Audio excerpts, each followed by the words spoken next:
Hey there, I'm Drew Badger, the world's #1 English fluency guide, and it is a pleasure to welcome you to a new kind of video.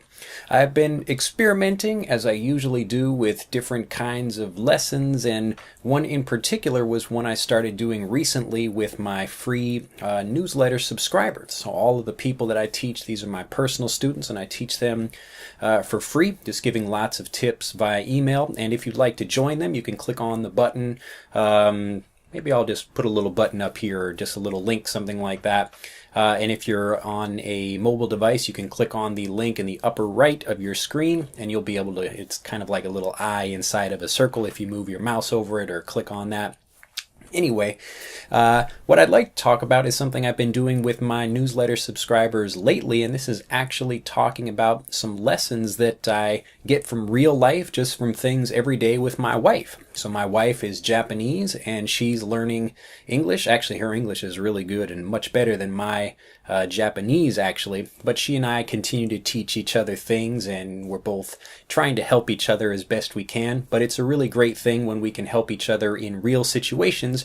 And so I've been sharing some of these particular things with just newsletter subscribers, but I thought I would also make a video so you can just see kind of an example of something.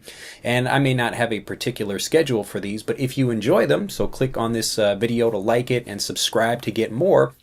But if you do enjoy this, let me know in the comments, and that will tell me to make some more of these. So people have been enjoying them thus far with the newsletter, so I figured I would make a video and also see if people would be enjoying that as well. Figured it would probably work.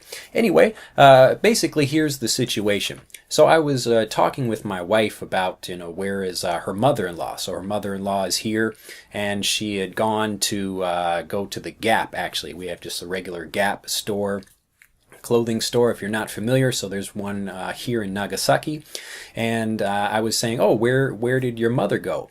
And she said, oh, she went to the store to take back a shirt that we had got for our daughter. And she said that the shirt got a hole in it. So I was asking, oh, like we put a hole in the shirt, or the shirt had a hole before we got it? So if you buy some clothes and you put a hole in that and try to take it back to the store, then, they're not going to take it back. But if the hole was already there when you got it and you just didn't notice it before, and sometimes this happens with clothing, then the store will take the clothing back. So you can take something there and they will take it back, or you can exchange it or get your money back or something like that. Anyway, so what I was explaining to my wife when she said, oh, it got a hole in it. So it got a hole in it. Now this is actually something I'm teaching in Master English Conversation this month, but this is talking about the difference between have and got and have got. Now this is a little bit tricky, but I just want to give you something basic here. In this example, when you're talking about the clothing, or let's say in this example, a shirt, you can say the shirt has a hole in it. Now if you say the shirt has a hole in it, or using the past tense, the shirt had a hole in it, then that means when we bought the shirt, it had a hole in it. But if you say the shirt got a hole in it, that means that after we got the shirt, something had, changed about the shirt. So when you talk about getting something else, it means to possess or to move to a different position. So something to change. Now have and have got mean the same thing. So here's kind of the tricky thing in this situation. So have and have got don't always mean the same thing, but in this situation you could say the shirt has got a hole in it, or the shirt's got a hole in it. The shirt's got a hole in it. The shirt's got a hole in it. Or the shirt has a hole. The shirt has a hole. So it means we bought something and it had a hole already, or it has got a hole now, but it's not our fault. So we didn't put that in there. But if we put the hole in the shirt somehow, then the shirt got a hole because of us. So I was asking her, oh, which is it? Does the shirt have a hole, or did it get a hole because of something we did? And so she was saying, oh, the shirt had a hole in it. So this is something you can think about for your own lessons when you're thinking about, does something have, a hole or something, or has it got a hole? So both of those things you can say in this situation, they mean the same thing. Something has got a hole, or something got a hole if you're just talking about it was receiving a hole or becoming a hole, that kind of thing, after you'd already purchased the shirt.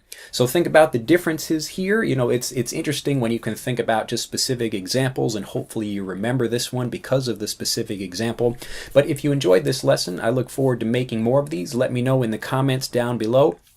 Actually, I encourage you try using this. So if you can actually make, you know, 2 sentences. So one of them is using have and the other is using got. So one is talking about like a previous condition, like the shirt had a hole in it, and the other is talking about, you know, something happening to that, like I got sick. So if I went to a store and, you know, I like actually got a sickness from somebody like that, so I'm changing, something is becoming, I'm becoming sick.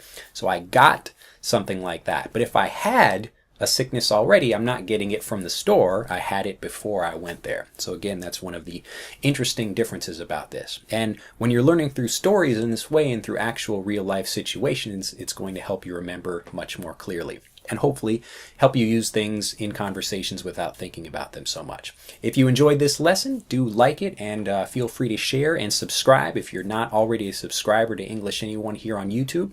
And I look forward to seeing you in the next lesson. Bye-bye.